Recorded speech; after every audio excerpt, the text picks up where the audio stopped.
Muy buenos días a todos. Gracias por acompañarnos en este panel titulado Informalidad y políticas de pensiones, la visión del BID.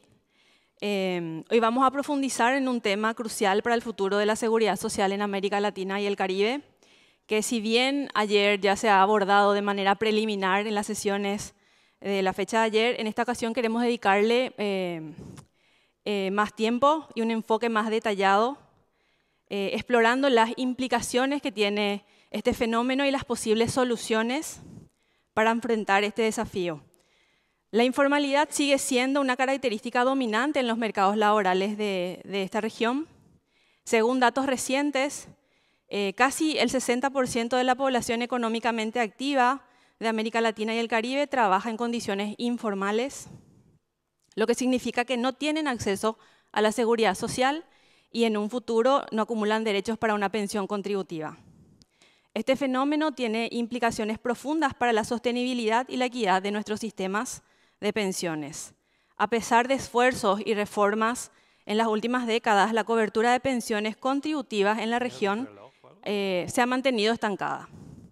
Apenas un 40% de los adultos mayores de 65 años acceden a pensiones contributivas, y si bien las pensiones no contributivas han aumentado en estos últimos tiempos, la cifra todavía nos muestra que muchos adultos, un gran porcentaje, no accede a ninguna prestación en la vejez. Esto refleja una deuda implícita que los sistemas de pensiones de la región aún tienen con gran parte de su población. Las razones detrás de la alta informalidad son complejas y variadas, desde barreras estructurales en el mercado laboral hasta la desconfianza que las personas puedan tener en los sistemas de seguridad social.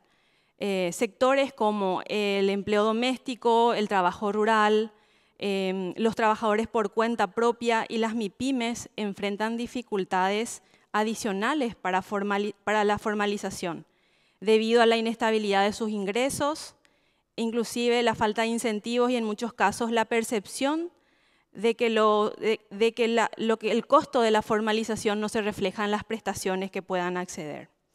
Además, las nuevas formas de empleo derivadas de la economía digital y de plataformas complican aún más este panorama, haciendo necesario que las políticas públicas se adapten para incluir a estos trabajadores de manera efectiva y sostenible.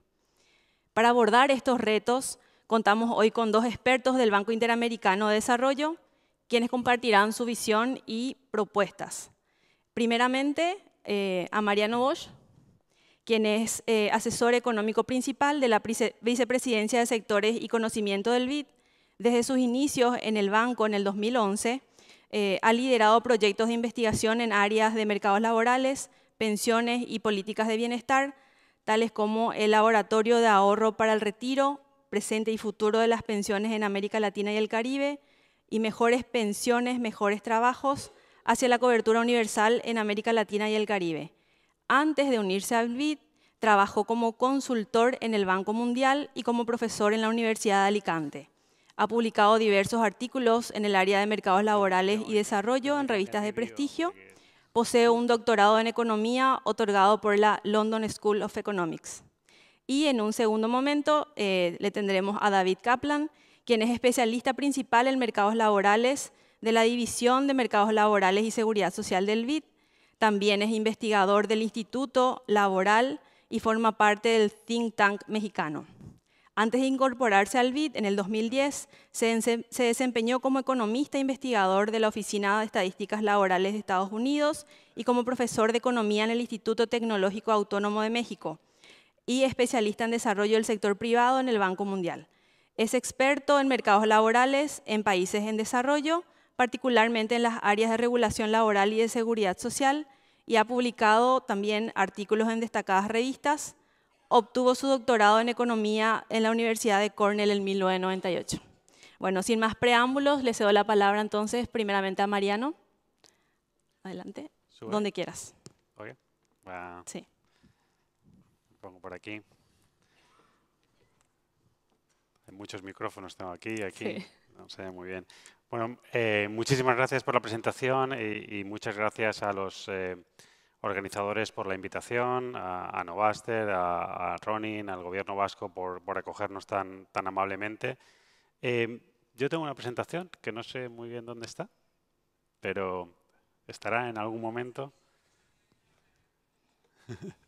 Sí. Ahí está. Perfecto. Pues simplemente quisiera empezar por donde acabó el panel anterior.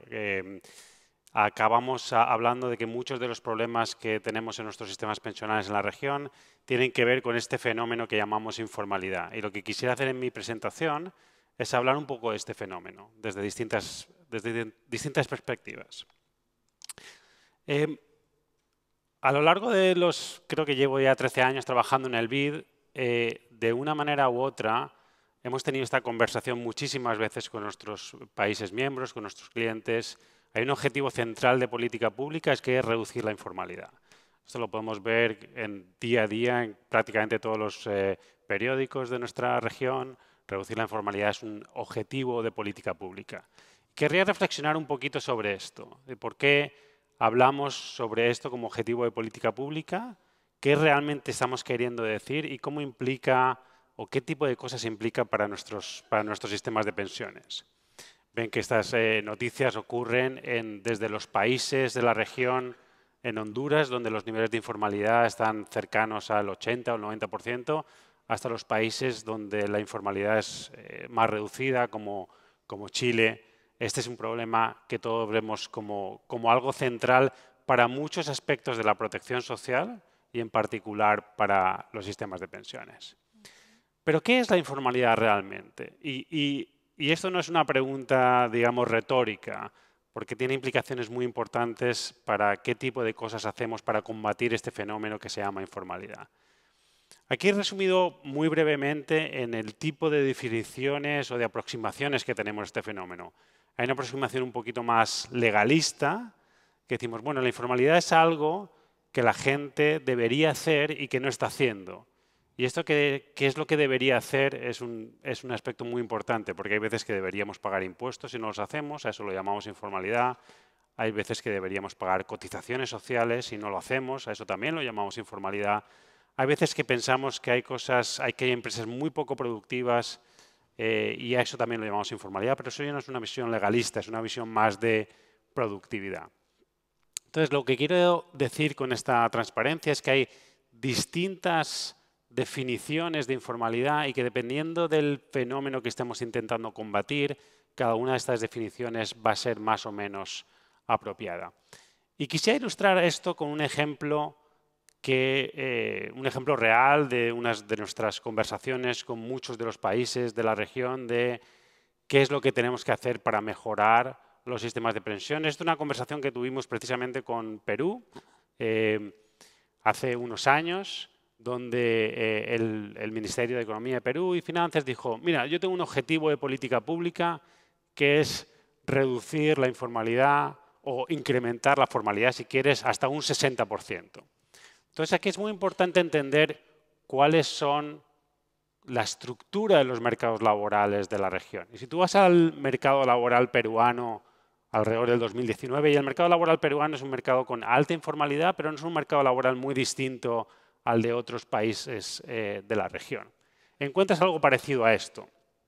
Tienes que una parte muy importante del mercado de trabajo es algo que llamamos cuentapropismo, emprendedurismo, que es una mezcla entre cuentapropias, gente que trabaja en su propia empresa, y patrones que tienen empresas un poquito más grandes, esas son las barras amarillas. Luego hay una parte muy importante de los trabajadores de nuestra región que son trabajadores familiares sin pago, trabajadores familiares que trabajan en una empresa familiar pero que no reciben ningún pago formal. Y luego tenemos lo que son los mercados laborales un poquito más modernos que en Europa estamos más acostumbrados, que son los trabajadores asalariados. Y aproximadamente la mitad, o a veces más, a veces menos, de esos trabajadores asalariados, que en el caso del Perú son el 50% de nuestros trabajadores, son los que llamamos trabajadores formales asalariados, es decir, que cotizan a la seguridad social, y otros trabajadores que no cotizan a la seguridad, que son informales. Entonces, normalmente tendemos a definir la informalidad como alguna combinación de estas categorías, pero una cosa que nos llamó mucho la atención de esta conversación con el MEF era que ellos decían, yo quiero incrementar la informalidad al 60%. ¿Qué quiere decir esto? Bueno, para ellos la formalidad eran dos cosas.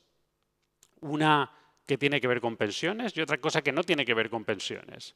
La que tiene que ver con pensiones eran los trabajadores asalariados que cotizan a la Seguridad Social. Esa parte sí que tiene que ver con pensiones.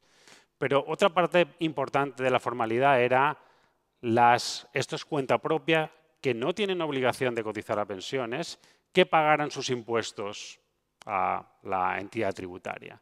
Y por lo tanto, dependiendo de qué movieras cada una de estas dos cosas, hay algunas cosas que iban a tener una implicación para el sistema pensional y unas cosas que no iban a tener ninguna implicación para el sistema pensional. Toda esta introducción para decirles que la informalidad tiene distintas dimensiones. Tiene una dimensión de protección social, de acceso a determinados servicios, o en este caso de acceso a determinadas pensiones o no. Tiene una dimensión fiscal, de contribuir o no a cotizaciones sociales o pagar o no impuestos. Y tiene una dimensión que no tratamos tanto aquí, pero que también es muy importante de productividad laboral. Muchas de nuestras empresas informales son muy poco productivas. Y este fenómeno de la informalidad es relevante para todas estas dimensiones. En la que quisiera concentrarme en mi segunda parte de la intervención es en la dimensión de protección social. ¿Qué implica la informalidad para nuestros sistemas de pensiones? Pero no quería dejar de hacer este punto importante porque muchas veces cuando hablamos de informalidad hablamos de una manera un poquito difusa, sin realmente entender de lo que estamos hablando. Y de lo que quiero hablar aquí es la relación entre la informalidad que implica cotizar o no al sistema de pensiones y la elegibilidad o no para esas pensiones. Déjame que les hable un poquito de estas dimensiones en la región de informalidad, aunque ya se han mencionado algunas cifras importantes. Aproximadamente la mitad de los trabajadores en la región no cotiza a pensiones. Esta es la dimensión de informalidad de protección social. De hecho, un poquito más incluso, pero hay mucha variabilidad. Tenemos países como Uruguay o Costa Rica, que estamos alrededor del 70% de gente que sí que cotiza, y tenemos países como Honduras, Guatemala, Perú, donde estamos por debajo del 20%. Esta es una dimensión muy importante que todos conocemos, pero quiero remarcarla. Los ricos cotizan más que los pobres. Los trabajadores de altos ingresos cotizan muchas veces mucho más que los trabajadores de bajos ingresos. Y esto va a ser muy importante para entender las implicancias que tiene la informalidad en la equidad de nuestros sistemas pensionales. Quiero que recuerden este hecho porque luego volveré a ello. Hay otras dimensiones. Si condicionamos a trabajar, los hombres son un poquito más formales que las mujeres, pero no mucho más. Muchas veces tendemos a poner mucho foco en las dimensiones de género, pero en términos de formalidad, condicionado a trabajar, los hombres y las mujeres son más o menos igual de formales. Y otra dimensión que ya hemos mencionado, por quintil de ingreso tenemos ese patrón, y por zona geográfica, las zonas urbanas son mucho más formales que las zonas rurales. Todas estas cosas son importantes para entender luego las implicancias de equidad. Y esto ha permanecido constante a lo largo de las últimas décadas. Realmente esto es un equilibrio en la región. Esto no se deriva de ninguna crisis en particular que tengamos en la región, de ningún shock en los últimos... Esto es el equilibrio del mercado de trabajo de una región de ingreso medio como es América Latina y el Caribe. Otra dimensión muy importante de las que ya hemos hablado un poquito es que si pensamos en estos dos tipos de trabajadores, el trabajador asalariado y el trabajador por cuenta propia, la gran mayoría de formales de nuestra región son los trabajadores asalariados. Hay algunos poquitos formales independientes, pero son relativamente pocos, incluso en aquellos trabajadores que tienen muy altos ingresos. Los trabajadores de altos ingresos independientes, la gran mayoría son informales también. Y una pista sobre esto, que tiene que ver con las comparaciones de algunos países. En algunos países ni siquiera obligamos a los independientes a cotizar. Esto es la comparativa de por quintil de ingreso, cuántos trabajadores formales tenemos asalariados independientes. México no obliga a cotizar a los independientes y prácticamente nadie cotiza. En Colombia sí que se obliga a cotizar a los independientes. Es muy difícil hacerles cotizar, porque es muy difícil hacerles la parte de fiscalización, pero cotizan significativamente más que en México. Esto para darles un panorama de lo que es la informalidad en una región como América Latina y el Caribe. Ahora déjenme hablarles de 3 consecuencias que tiene esta visión de informalidad para nuestros sistemas de pensiones. Yo no les voy a hablar de ninguna solución. David les hablará luego de las soluciones, de cómo adaptar nuestros sistemas de pensiones, pero quiero hablarles de 3 consecuencias muy importantes que tiene. Y obviamente son las más o menos las conocidas, pero creo que les voy a contar alguna cosa que no conocían.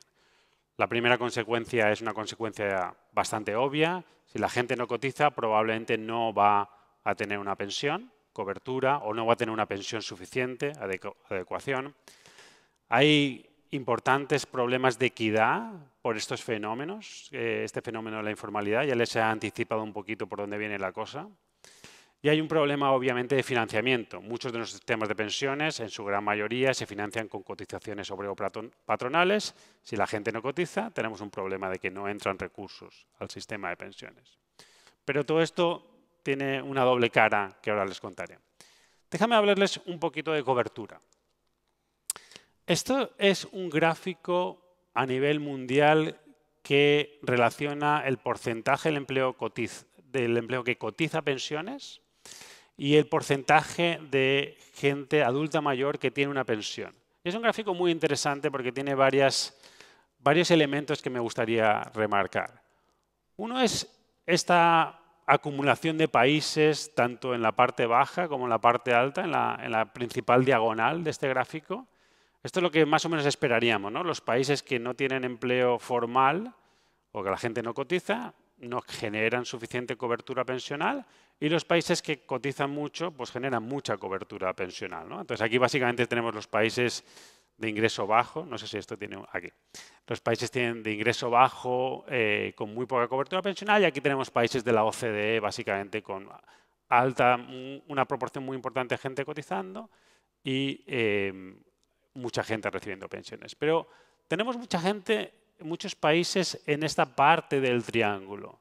Y esta parte del triángulo básicamente se nutre de esto que hemos hablado en el panel anterior, que son las pensiones no contributivas, pensiones que no tienen que ver con el hecho de que tengamos gente contribuyendo al sistema. Y aquí tenemos algunos países familiares, por ejemplo, Bolivia, uno de los países más pobres de la región de América Latina y el Caribe, implementó una pensión universal, por lo tanto tenemos aquí.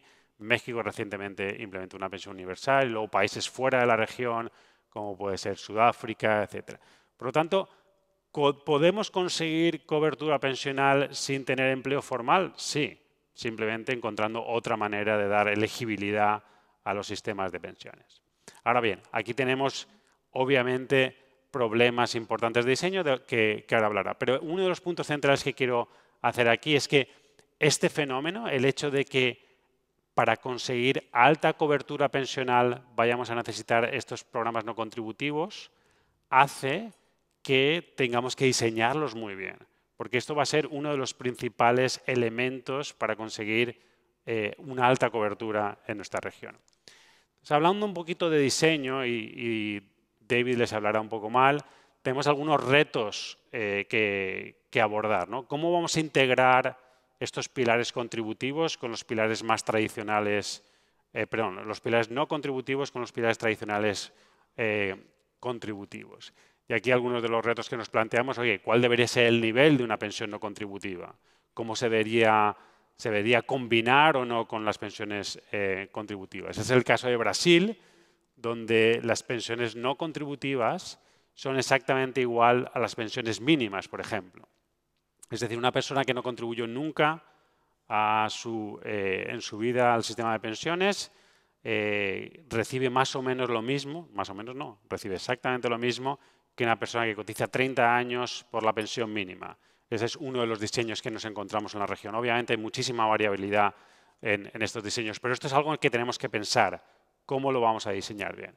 Porque lo que sí que sabemos de muchas otras investigaciones que hemos hecho es que cuando diseñamos mal los pilares contributivos y no contributivos, nos encontramos cosas como esta, que no puedo explicar muy bien, pero básicamente lo que nos dicen estos dos gráficos es que si le decimos a la gente te voy a dar algo, pero siempre y cuando no contribuyas, encontramos que la probabilidad de contribuir disminuye. Y esto los encontramos con programas de salud, que es este gráfico, y con transferencias condicionadas, que es este otro gráfico. Equidad. Segundo de los elementos muy importantes de la interacción entre informalidad y cobertura pensional. Básicamente, quisiera empezar con este punto que viene de un estudio que hicimos hace unos años en el BID, que lo que dice esencialmente es que nuestros sistemas de pensiones en promedio en la región son relativamente generosos. Son sistemas de pensiones que nos dan un nivel de pensión por encima de lo que nos daría el mercado, por encima de lo que nos daría si ahorráramos en el mercado financiero y de ahí sacáramos una renta vitalicia. Y estos son los distintos niveles de subsidios que presentan nuestros sistemas. Hay algunos países como el antiguo sistema mexicano o sistemas en Centroamérica que realmente están muy subsidiados, nos dan una pensión muy por encima de lo que nos daría el mercado. Hay otros menos. Entonces, este es un elemento fundamental. Los sistemas en general de los países de ingreso medio y bajo tienden a estar bastante subsidiados. Ahora, juntemos ese elemento con el hecho que yo les he contado anteriormente, que realmente lo que se pensionan en nuestra región son gente de altos ingresos. Entonces, tenemos esta combinación de factores y esto es algo que hicimos para Paraguay, donde vimos utilizando información de los cotizantes y entendiendo cuáles de esos cotizantes se iban a pensionar, cuáles iba a ser su pensión, es una proyección de pensión. Y lo que encontramos era lo siguiente. Por decir de ingreso, básicamente muy poquita gente de ingresos bajos se pensiona en Paraguay. Algunos más de altos ingresos se pensionan, no muchos tampoco. Paraguay es un país relativamente informal. Pero luego, calculando los impuestos y subsidios implícitos del sistema, encontramos que estos poquitos que se pensionan recibían subsidios enormemente elevados. Estos son subsidios del orden de 276.000, casi $500.000 en el momento del retiro.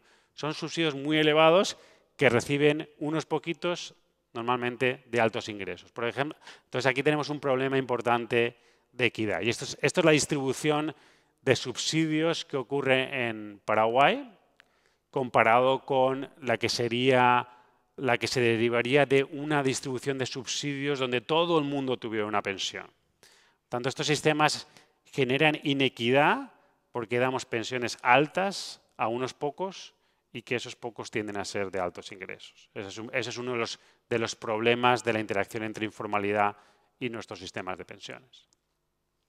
Y por último, el último punto que quiero hacer es de financiamiento.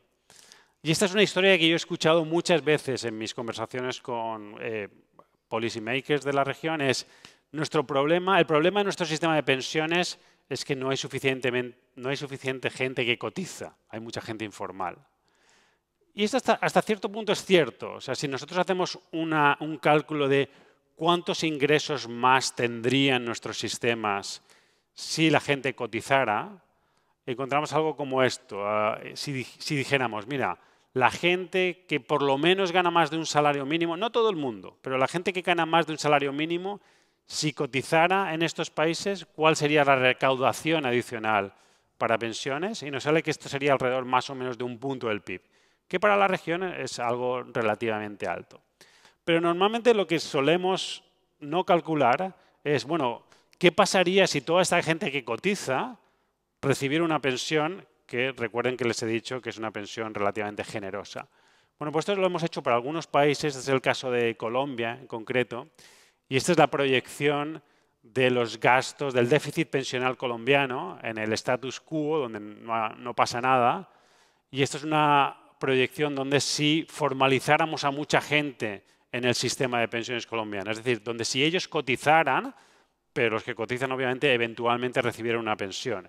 Y encontramos que el déficit público del sistema aumentaría de manera importante. ¿Por qué? Por algo que les he contado antes, porque las pensiones están muy subsidiadas. Realmente nuestros sistemas de pensiones muchas veces no gastan mucho, no son muy deficitarios, porque hay muy poca gente que se pensiona. Y la informalidad tiene este, digamos, aspecto positivo fiscal, en el sentido de que no nos gastamos demasiado porque básicamente no le damos pensiones a casi nadie. Estos son casos obviamente particulares, hay casos distintos. Y con esto quiero terminar mi presentación y quiero remarcar los 3 puntos que quería hacer. Primero, que es importante que cuando hablemos de informalidad seamos un poquito más precisos de lo que somos normalmente. La informalidad tiene muchas dimensiones. Hay unas dimensiones que son muy importantes para el sistema de pensiones, pero hay otras que no. Y hay otras que simplemente tienen que ver con la parte fiscal o con la parte de derechos laborales, que también no hemos hablado, que es muy importante. Entonces, definamos informalidad y hablemos de cuáles son esas consecuencias. Les he contado 3 consecuencias importantes para tener en cuenta de cómo interactúa la informalidad con nuestros sistemas de pensiones, obviamente cobertura, obviamente equidad y financiamiento. Y por último, yo no les he hablado nada de esto, pero David les va a hablar de que existen políticas públicas que nos ayudan a navegar estos mercados laborales, sí, y David les contará un poquito más de eso. Muchísimas gracias.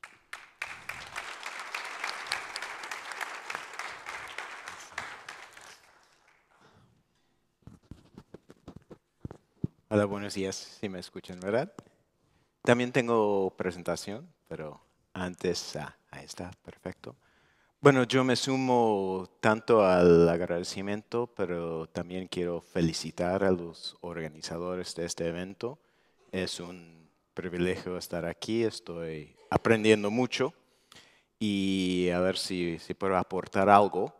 Como dice Mariano, yo me voy a enfocar en qué podemos hacer desde el sistema de pensiones o cómo podemos adaptar los sistemas de pensiones reconociendo todos los problemas del mercado laboral que señala Mariano. Y quiero empezar con otro mensaje antes de hablar de cómo adaptar los sistemas de pensiones aceptando la informalidad. Hace un año hice una presentación en el Global Pensions Program sobre cómo diseñar un sistema de pensiones para reducir la informalidad. Y yo sigo pensando que es un tema que debemos poner mucha atención. Y en particular, puse este meme con un título de informalidad, ¿quién tiene la culpa? Y bueno, el hombre araña de pensiones señalando correctamente al sistema impositivo, a la regulación laboral. Podría señalar a varios otros elementos de la política pública, sin duda.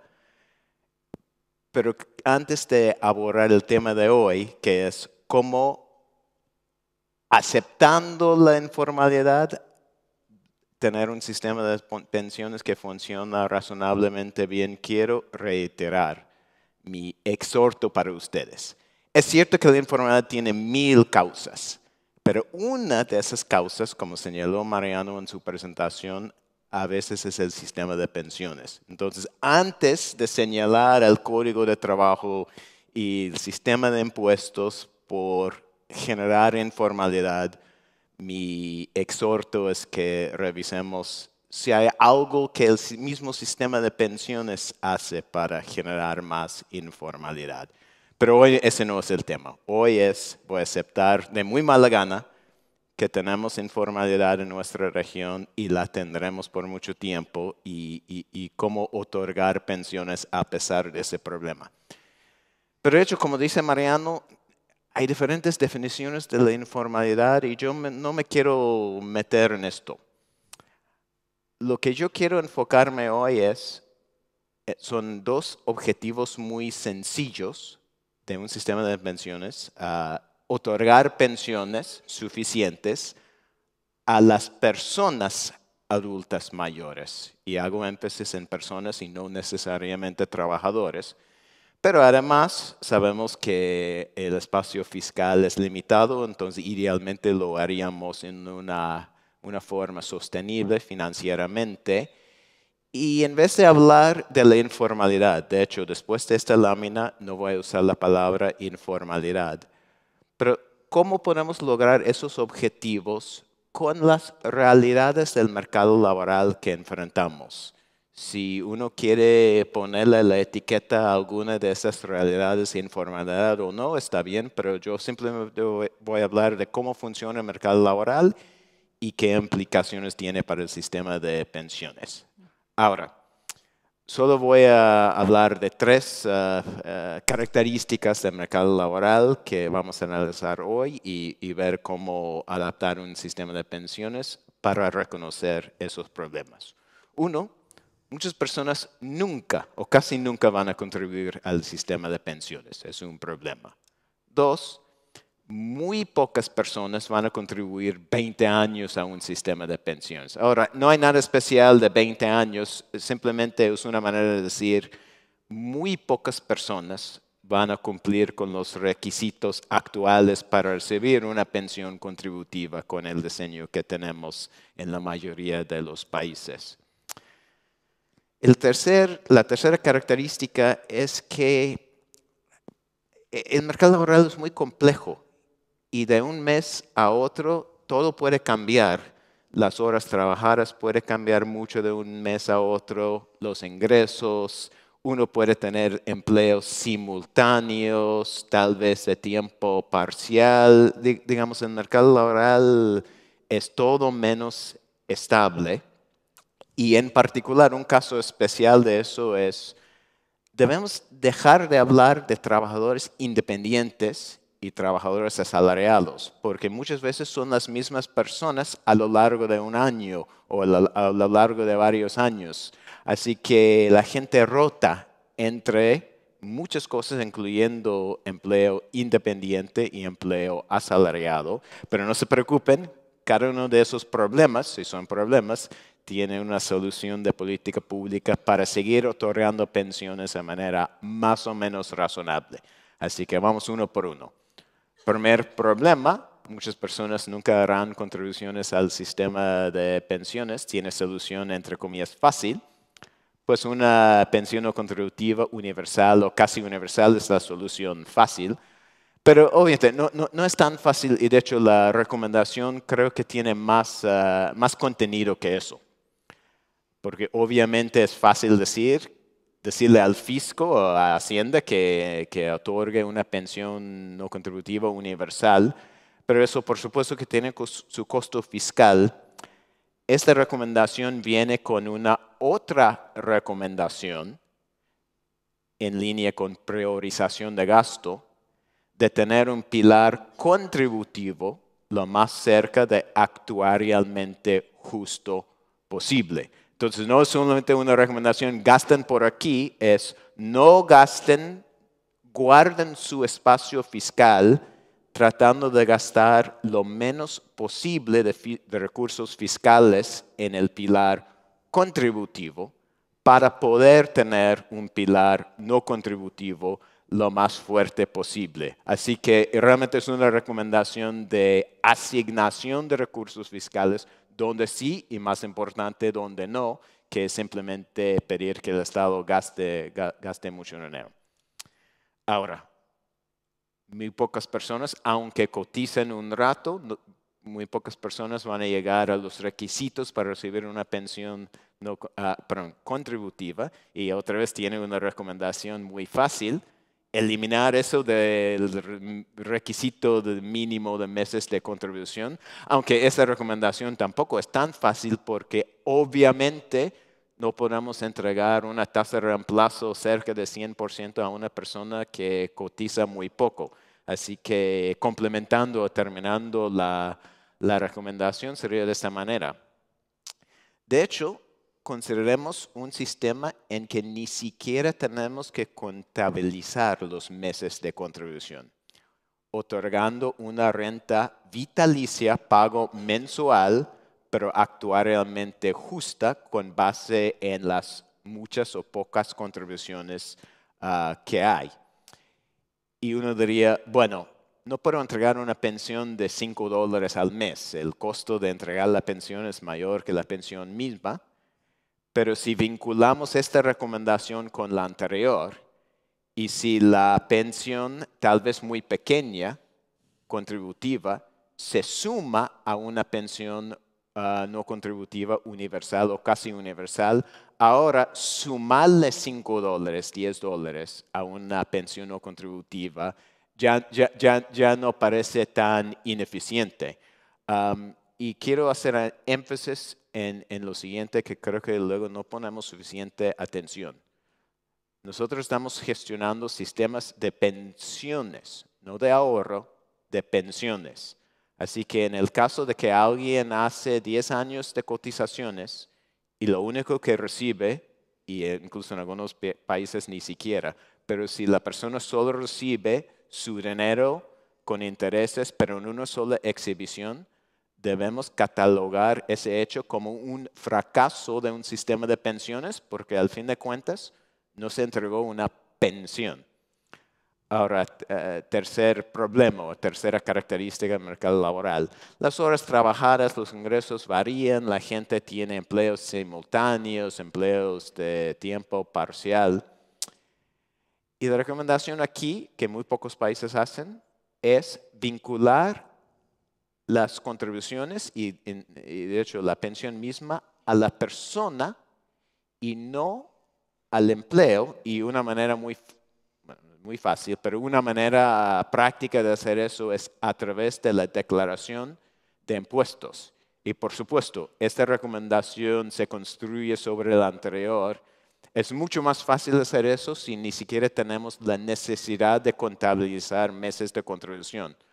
¿Cómo sería eso? Y yo diría exactamente igual que lo hacemos con impuestos. Al final del próximo año, pedirles que sumen todos los ingresos de este año, de empleos asalariados, independientes, plataformas, lo que tú quieras. Y con base en la suma de todo lo que se ganó, hoy ya se llega a algo que se llama ingreso imponible o ingreso sujeto a impuestos. Tal vez usar ese mismo concepto y decir ese ingreso también determina las contribuciones a la pensión y luego comparar los pagos provisionales que hicieron y si es necesario hacer algún ajuste, devolución si pagó más, pedirle que complete si no pagó suficiente, pero simplemente igual que hacemos con el sistema de impuestos, sumar todos esos ingresos, calcular lo que se debe pagar de contribuciones a la pensión y con la declaración anual hacer el ajuste necesario. Realmente la cuarta característica es casi igual es un caso especial de la tercera característica, pero creo que amerita una mención especial y que es que la gente rota mucho entre empleo asalariado y empleo independiente. Y la recomendación es tratar el empleo asalariado y el empleo independiente exactamente igual desde el sistema de pensiones y en particular mismas contribuciones, mismos derechos, pero cuando me refiero a mismas contribuciones, me refiero a una persona con un empleo independiente debe pagar contribuciones iguales a la suma de las contribuciones obrero-patronales en el caso de un empleo asalariado. Un beneficio de eso es simplemente se suman ingresos sin tener que pensar en la fuente, pero hay otros beneficios adicionales. Uno, es casi un hecho que en América Latina hay un exceso de autoempleo desde el punto de vista de la productividad. Hay muchas personas en actividades de autoempleo de muy baja productividad. Sé que el sistema de pensiones no tiene toda la culpa, ni la mayor parte de la culpa, pero la invitación es no contribuir a un incentivo adicional a tener un autoempleo para fines que no sean productividad porque es más barato cotizar a la pensión. Y creo que hay otra ventaja. Creo que muchos países están empezando a debatir qué hacer con los trabajadores de las plataformas. Entre otras cosas, el gran tema es decidir que si son empleados de la plataforma o si son contratistas independientes. Yo no tengo la respuesta, pero sé lo siguiente. Entre menos cosas dependan de esa determinación, más fácil es la regulación. Así que si viviéramos en un mundo en que los independientes y asalariados cotizaron exactamente lo mismo a la pensión, al menos podremos decir que pensiones ya no es tema en la regulación de los trabajadores de plataformas. Otras cosas sí, pero pensiones no. Así que quiero ya presentar las mismas recomendaciones a manera de resumen y tal vez otro formato, pero pensamos que un sistema de pensiones con este diseño se adapta lo mejor posible a los problemas del mercado laboral. Partiendo de una pensión no contributiva, universal o casi universal, y universal, nada más para ser muy explícito, todo el mundo o casi todo el mundo recibiría esta pensión no contributiva con o sin pensión contributiva. Ahora, hablemos del pilar contributivo que necesitaría en esta visión varios ajustes. Uno, actuarialmente justo. Puede ser con cuentas nocionales, cuentas individuales, alguna forma de beneficio definido que sea similar a cuentas nocionales, pero actuarialmente justo. Y otra vez, que eso se sume, que la pensión contributiva se sume a la pensión no contributiva universal o casi universal, sin requisito de meses de contribución para recibirla. Si alguien cotiza poco, recibe una pequeña pensión contributiva que se suma a la no contributiva. Pensión contributiva vinculada a la persona a través de la declaración de impuestos y no al empleo mismo. Y tratando todas las fuentes de ingreso de la misma manera, especialmente ingresos de empleos asalariados y empleos independientes. Y con eso termino. Muchas gracias.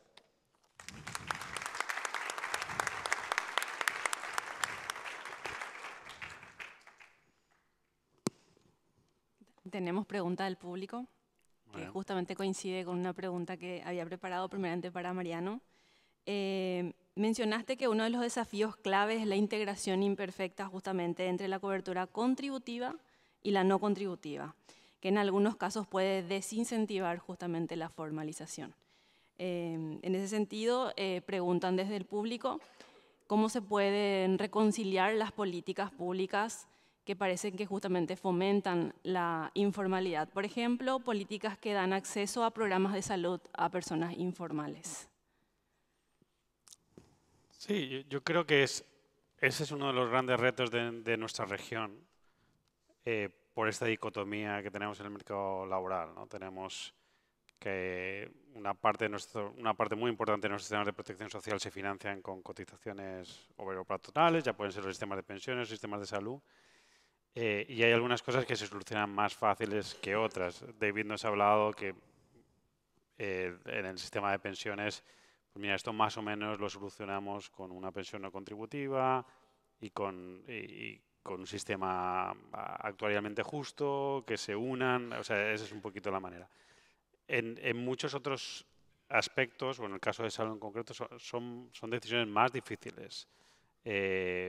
No son soluciones tan limpias. Yo creo que ahí hay las avenidas que se han explorado en la región son varias, desde el caso brasileño de tener un sistema universal que financiamos con cotizaciones, pero que a todo el mundo tiene acceso y se financian, perdón, con impuestos generales, hasta, digamos, la versión colombiana, donde dijimos, bueno, vamos a intentar caminar en ese sentido, tenemos cotizaciones de salud, vamos a eliminar las cotizaciones de salud y vamos a intentar generar el financiamiento con otros impuestos indirectos o impuestos a empresas.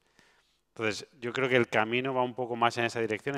En el caso de salud, pensamos que es un servicio que debería ser universal, no ligado al acceso a la salud, así cotiza si tienes un empleo formal o no tienes un empleo formal. Y por lo tanto, si quisiéramos que no desincentivara mucho la formalidad, deberíamos pensar en fuentes de financiamiento que no están ligadas a la condición del trabajador. Aquí recuerdo mucho las conversaciones con Santiago Levy en nuestra región. Él siempre ponía este ejemplo, ¿no? De nuestra región. El que tú vayas a una escuela u otra no depende si tu padre es formal o tu madre es formal o no, pero si vas a un hospital u otro sí que depende de si tu padre o tu madre tiene un trabajo formal. Y esa dicotomía entre dos servicios universales, como pensamos que son la educación y la salud, creo que son bastante relevantes en nuestra región. Ahí está, perfecto. David, en tu presentación hablaste sobre la necesidad de un sistema de pensiones que pueda adaptarse a la complejidad del mercado laboral actual, incluyendo trabajadores con ingresos variables y empleos simultáneos. ¿Cuáles son las medidas clave que los países podrían implementar para asegurar que estos trabajadores tengan acceso a una protección adecuada en la vejez? Sí, yo creo que una manera de contestar es notar lo siguiente. Si estuviéramos en un foro de impuestos, no estarían tan preocupados por este tema. Y eso es por qué. Mira, el próximo año van a tener que hacer una declaración anual y ahí se suma todo. Y estoy simplificando un poco, pero no mucho. Entonces dirán, mira, si en enero ganan mucho, no ganan nada en febrero ni marzo y ganan otra vez mucho en abril y así.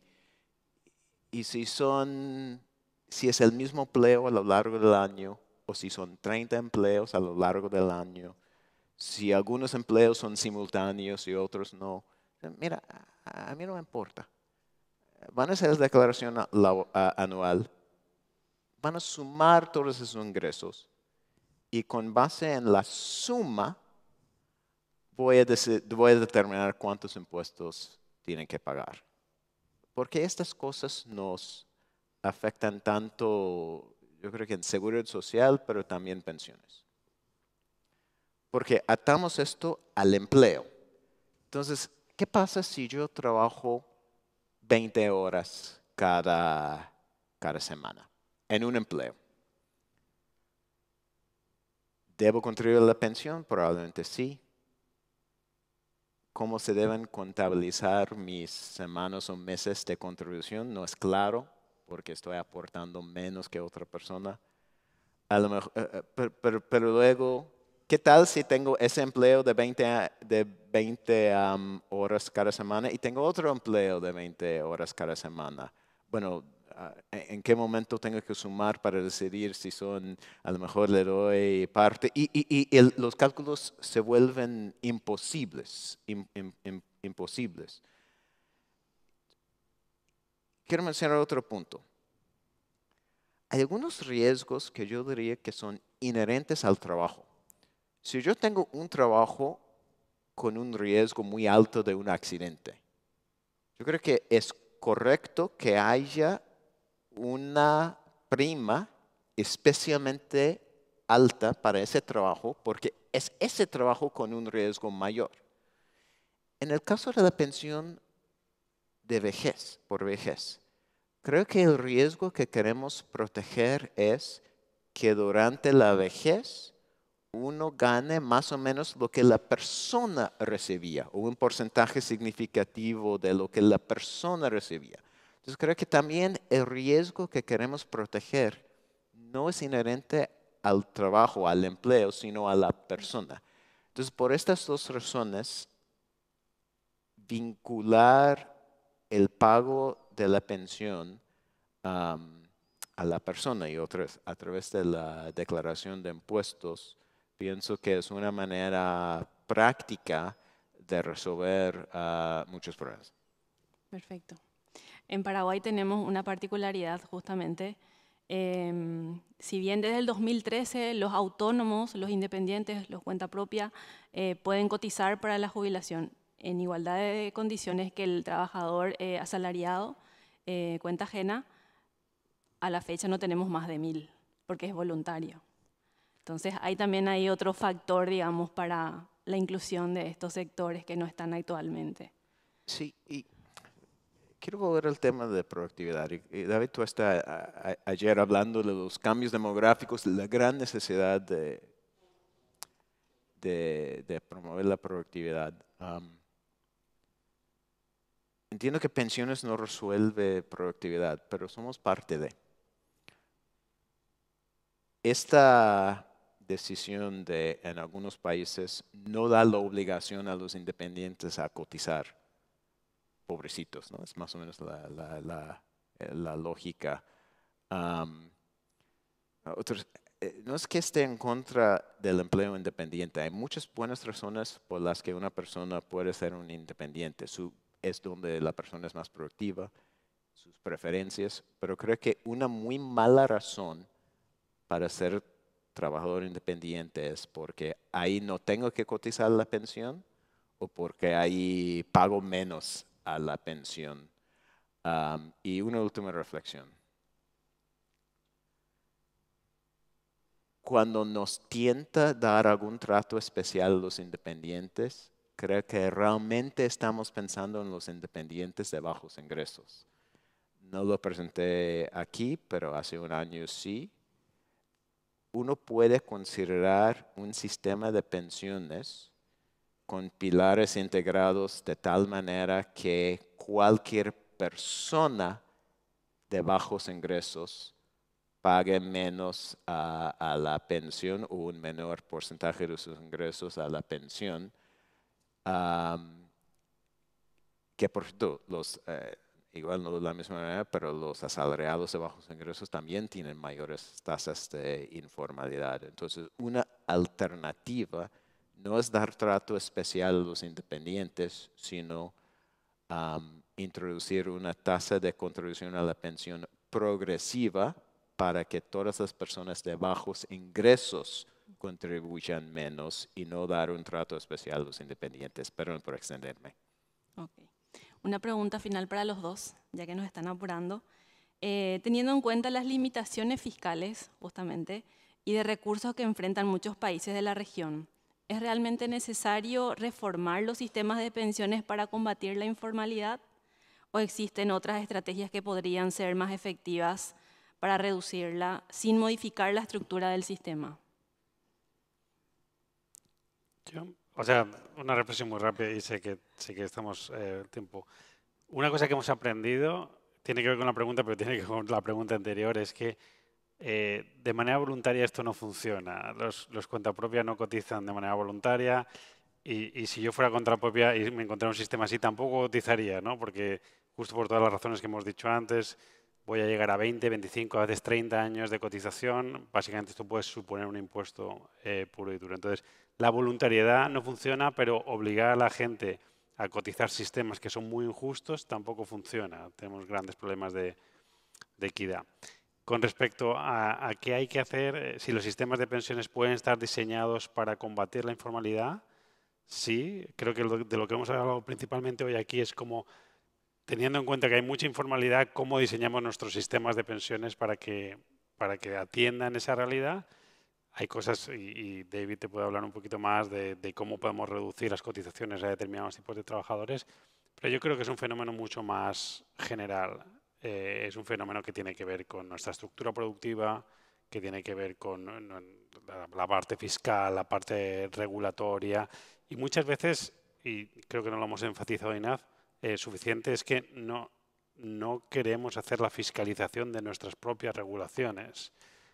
Y yo creo que ese es un ámbito donde creo que los países de la región pueden hacer grandes avances. O sea, realmente si queremos combatir la informalidad, debemos intentar combatir la informalidad y creo que no ha habido, excepto en algunos casos, en algunos momentos de tiempo, un esfuerzo sistemático para combatir la informalidad. Exacto.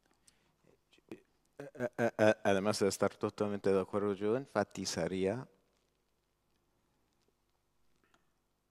eficiencia en la asignación de gastos, recursos fiscales. Una frustración es, si mantenemos pilares contributivos, subsidiados, que tiene mucho que ver con regresividad, como mostró Mariano, a veces parece que de repente el problema fiscal surge cuando uno quiere tener una pensión no contributiva. Y creo que ese mismo afán de mantener los costos fiscales bajos debería aplicar, y yo diría especialmente debería aplicar a los pilares contributivos.